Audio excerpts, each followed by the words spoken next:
রাজ্যে বাড়ছে বিদ্যুৎ উৎপাদন ক্ষমতা। বক্রেশ্বর ও সাঁওতালডিহিতে নতুন বিদ্যুৎ ইউনিট, 3টি নতুন ইউনিট তৈরির পরিকল্পনা রাজ্য সরকারের।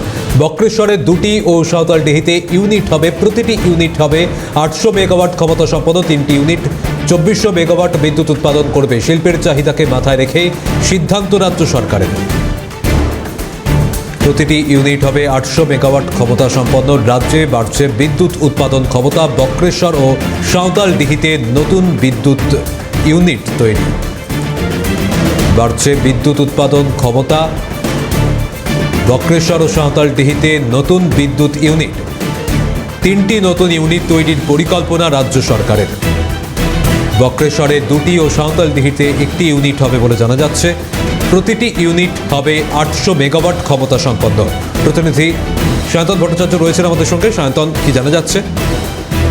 দেখো, একেবারেই রাজ্যে শিল্পের চাহিদা কিন্তু বাড়ছে। সে কারণে রাজ্য সরকার সিদ্ধান্ত নিচ্ছে যে আরো 3টি যাতে ইউনিট চালু করা যায়। তার মধ্যে সাঁওতালডিহি এবং বক্রেশ্বর যে তাপবিদ্যুৎ কেন্দ্র রয়েছে সেই কেন্দ্রে কিন্তু আরো 3টে ইউনিট চালু করতে চাইছে রাজ্য সরকার। তাতে যেটা এখনো পর্যন্ত জানা যাচ্ছে যে এই সাঁওতালডিহিতে 1টি এবং অন্য 2টি কিন্তু বক্রেশ্বর তাপবিদ্যুৎ কেন্দ্রে এই 3টে নতুন ইউনিট, প্রত্যেকটি 800 মেগাওয়াট ক্ষমতা সম্পন্ন হবে, অর্থাৎ মোট 2400 মেগাওয়াট। অর্থাৎ রাজ্যে এই মুহূর্তে শিল্পের বিনিয়োগ আসছে এবং বিদ্যুতের চাহিদা বাড়বে এবং এই মুহূর্তে যে ওয়েদার অর্থাৎ গরমের কারণে কিন্তু রাজ্যে প্রায় 9000 মেগাওয়াট বিদ্যুতের প্রয়োজন এবং রাজ্য সরকার নিজের 7000 মেগাওয়াট বিদ্যুৎ উৎপাদন করতে পারে।